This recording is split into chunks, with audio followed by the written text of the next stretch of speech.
সাইদি সাহেব যদি বাচ্চা থাকতো আর যদি মনে করেন জেল থেকে বাইরে প্রথম মাহফিলটা হইতো, সুবহানাল্লাহ, আমি নিজে গেলাম হইলে আল্লাহর কসম সব বাদ দিয়ে আমি ওখানে থাকলাম।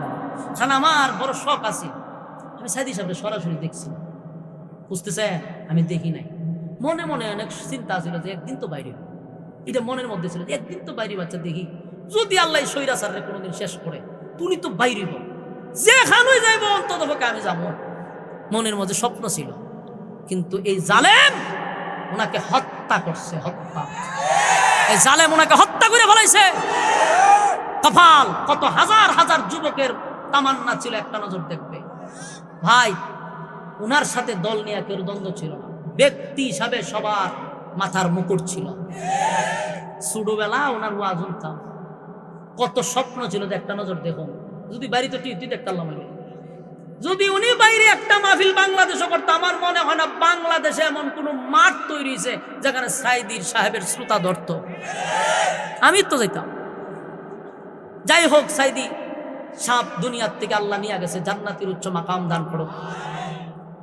তোমারে আমি সৃষ্টির শ্রেষ্ঠ বানাইছি, আসমান জমিন সূর্য চন্দ্র গ্রহ নক্ষত্র পাহাড় পর্বত সাগর নদী নালা খাল বিল কীট পতঙ্গ, যা দেখি না সব আল্লাহর সৃষ্টি। কিন্তু আল্লাহ বলেন সমগ্র সৃষ্টির মধ্যে আমি মানুষকে সৃষ্টির শ্রেষ্ঠ বানাইছি। এই ফেরেশতা নূরের তৈরি, আল্লাহ ফেরেশতা বানাইছে নূর দিয়া, নূর দিয়া। নূর আর মাটি লই আমরা দেশ আজিমি দরবার কথা না। এখন ওই নূর আর মাটি লইয়া যারা দরবার করে তাদের কাছে আমার বক্তব্য হলো, নূর তো ফেরেশতা আর মাটি হলো মানুষ।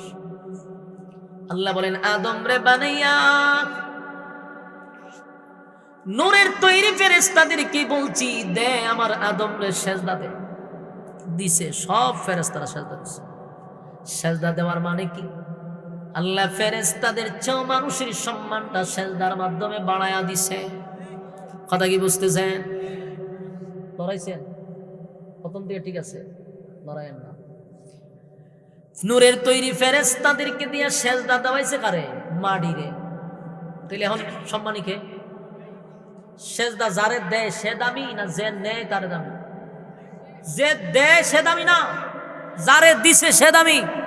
তো মানুষকে তো সেজদা করছে ফেরেশতারা, তো দামি কে এখন? আরে মাথা মুড়ো হইলে যা সমস্যা, এরপরও বুঝে না। তুই নূরের সম্মান বাড়াইতে গিয়া তো সব বনস করে লিছিস, কারণ মাটি সেজদা দেয় নাই নূর রে।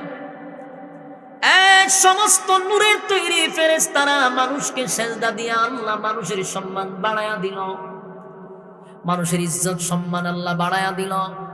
যদিও মাটি দিয়া বানাইছে, কিন্তু আল্লাহ কয় সৃষ্টির শ্রেষ্ঠ বানায়া দিলাম। কেন রে? আল্লাহ মানুষকে সৃষ্টির শ্রেষ্ঠ বানাইল। এখানেও আমাদের বোঝা দরকার, মানুষকে আল্লাহ সৃষ্টির শ্রেষ্ঠ কেন বানাইল। আল্লাহ বলে বান্দারে একটু বোঝার চেষ্টা করো। চোখ কিন্তু গরু ছাগলেরও আছে, কান গরু ছাগলের আছে, মুখ গরু ছাগলের আছে, খানা গরু ছাগলে খায়, পায়খানা প্রস্রাব গরু ছাগলেও করে, সব ঠিক আছে, কিন্তু মানুষের সম্মান কেন? আল্লাহ কয় লাহুম কুলুবুন লা ইয়াফকাহুনা বিহা ওয়া লাহুম আ'য়ুনুন লা ইউবসিরুনা বিহা ওয়া লাহুম আযানুন লা ইয়াসমাউনা বিহা। আল্লাহ বলেন চক্ষু দিলাম দেখার জন্য, কান দিলাম শোনার জন্য। যেই কান আমি চতুষ্পদ জানোয়ার কেউ দিছি, যেই চোখ আমি চতুষ্পদ জানোয়ার কেউ দিছি, বান্দা তোরেও দিছি। এই জন্য তুই দাবি না। আল্লাহ কয় আরেকটা নিয়ামত তোরে বেশি দিছি, এটা হলো তোরে বোঝার ক্ষমতা দিছি, ভালো মন্দ বোঝার ক্ষমতা তোরে দিছি। আমি ভালো মন্দ বোঝার ক্ষমতা ফেরেশতাকে দেই না, আমি ভালো মন্দ বোঝার ক্ষমতা কিন্তু গরু ছাগলে দেই নাই। বান্দা ভালো মন্দ বোঝার ক্ষমতা আমি আল্লাহ তোরে দিছি। মানুষকে রব্বে কারীম ভালো মন্দ বোঝার ক্ষমতা দেওয়ার কারণে মানুষ সম্মানী হয়ে গেল, মানুষ সৃষ্টির শ্রেষ্ঠ হয়ে গেল। তাহলে বোঝা গেল মানুষের মধ্যে একটা গুণ হলো ভালো মন্দ বোঝার ক্ষমতা। কথা হয় না? এই জন্য মানুষ সৃষ্টির শ্রেষ্ঠ হয়ে গেল রে যুবক ভাইয়েরা। আল্লাহ রাব্বুল আলামিন বলেন